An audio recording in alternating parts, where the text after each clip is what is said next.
Velamal Bodhi campus in 40 days NEET crash course. Call 70925 01111.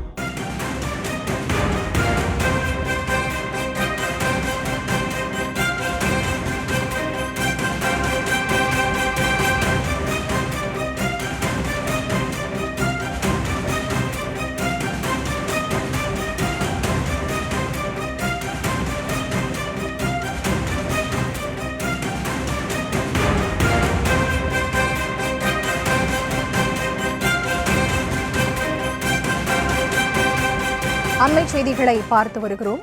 கொசுக்கள் ஒழிப்பு நிதியிலும் திமுக ஊழல் செய்திருப்பதாக இபிஎஸ் குற்றம் சாட்டியிருக்கிறார். இது தொடர்பான முழுமையான விவரங்களுக்கு இணைகிறார் எமது செய்தியாளர் லதா. அவரிடம் பேசலாம். வணக்கம் லதா, விவரங்கள்.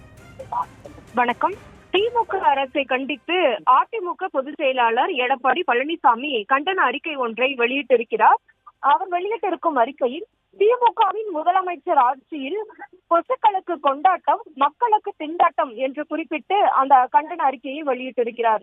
இது தொடர்பாக எடப்பாடி பழனிசாமி வெளியிட்டிருக்கும் அறிக்கையில் திமுக ஆட்சி அமைந்த நாள் முதல் மக்களின் சுகாதாரத்தில் தொடர்ந்து அலட்சியம் காட்டுகிறது. குறிப்பாக மக்களின் உடல்நிலை கடும் பாதிப்புக்கு உள்ளாகி இருப்பதாகவும், கொசு, தெருநாய் போன்றவற்றை கட்டுப்படுத்துவதில் திமுக அரசு அலட்சியம் காட்டி வருவதாகவும் இபிஎஸ் குறிப்பிட்டிருக்கிறார். மேலும் கொசு மருந்து அடிக்கும் பணியாளர்களை அந்த பணியை செய்ய விடாமல் திமுக அரசு அவர்களை சுய விளம்பர பணிக்கு பயன்படுத்துவதே கொசு அதிகரிப்புக்கு முக்கிய காரணம் என்றும், இதனால் கொசுக்களுக்கு கொண்டாட்டம் என்பது போல் சென்னை முழுக்க கொசுக்கள் ராஜ்யம் நடக்கிறது என்றும் இபிஎஸ் குறிப்பிட்டிருக்கிறார். மேலும் கடந்த 2 மாதங்களாக கொசு மருந்து அடிக்கும் பணிக்கு யாரும் வரவில்லை என்று சென்னை நகர மக்கள் புகார் கூறுகிறார்கள். கொசு தொல்லை ஒழிப்பதற்காக ஆயிரக்கணக்கான மக்கள் சென்னை மாநகராட்சி மற்றும் மாவட்டங்களில் புகார் செய்கின்றனர். ஆனாலும் சென்னை மாநகராட்சியும் தமிழக அரசின் சுகாதாரத்துறையும் எந்த நடவடிக்கையும் எடுக்கவில்லை.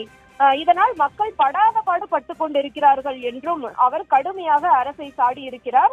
கடந்த 2025-25ஆம் ஆண்டில் பல்வேறு இயந்திரங்கள், பிணி புகையடிக்கும் இயந்திரங்கள், ட்ரோன்கள் மூலம் கொசு ஒழிப்பு பணிகள் மேற்கொள்ள சென்னை மாநகராட்சி 16.40 கோடி ரூபாய் ஒதுக்கீடு செய்ததாக கூறப்பட்டது. ஆனால் அந்த பணம் எங்கே போனது என்பதுதான் கேள்வி என்றும் கேள்வி எழுப்பியிருக்கிறார். குறைந்தபட்சம் கொசுக்களை கூட ஒழிக்க முடியாமல் தினமும் போட்டோ ஷூட் நடத்தி கொண்டு தன்னைத்தானே பெருமை பேசி வரும் முதலமைச்சர் மக்களின் உயிரோடு விளையாடும் திமுக அரசை கண்டிப்பதோடு உடனடியாக கொசுக்களை ஒழிக்கவும், மருந்தடிக்கவும், கொசு ஒழிப்பு பணியாளர்கள் வீடு வீடாக சென்று வீடுகளில் தண்ணீர் தேங்கி உள்ளதா என்று ஆய்வு செய்யவும், காய்ச்சல் முகாம் நடத்தவும் உடனடி நடவடிக்கை எடுக்க திமுக அரசை வலியுறுத்துவதாக இபிஎஸ் குறிப்பிட்டிருக்கிறார்.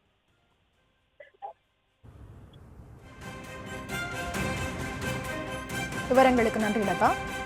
Velamal Bodhi campus in 40 days NEET crash course. Call 70925 01111.